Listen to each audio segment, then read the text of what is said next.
Yung patatas nyo, gawin nating masarap na merienda ito. Pwede din itong ipang negosyo kung gusto nyo. Dahil pati paggawa ng sauce ituturo ko at syempre, napakalutong din nito. Balatan muna natin yung patatas.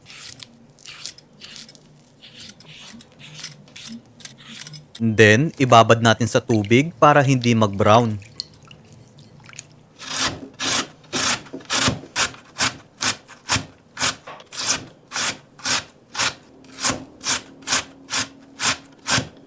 Ginadgad ko lang ito.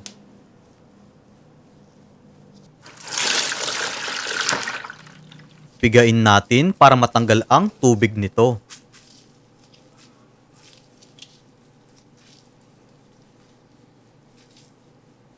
Then, gagamit ako ng egg yolk.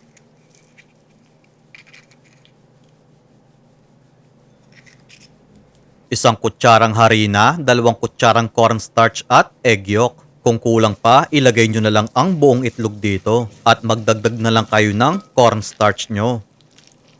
Gagamit ako ng pangmolde sa patatas ko. Siksikin nating mabuti ang mga gilid nito. Guys, kayong bahala kung gaano kakapal ang gusto nyo.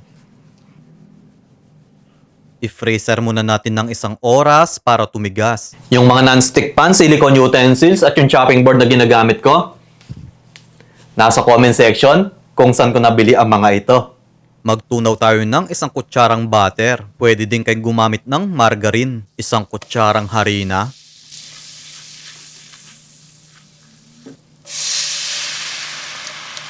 Nagbuhos lang ako ng tubig dito. 40 grams quick melt cheese, 50 ml evap, at 1 kutsarang cheese powder.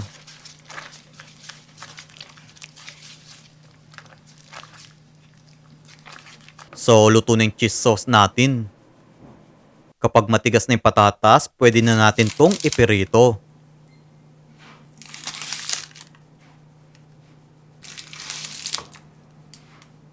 Medyo lubog dapat sa mantika yung patatas nyo. Pirituhin natin to into medium heat.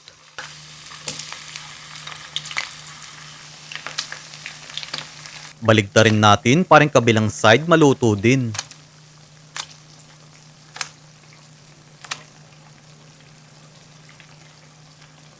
And then, ilagay muna natin sa strainer para matanggal ang excess oil.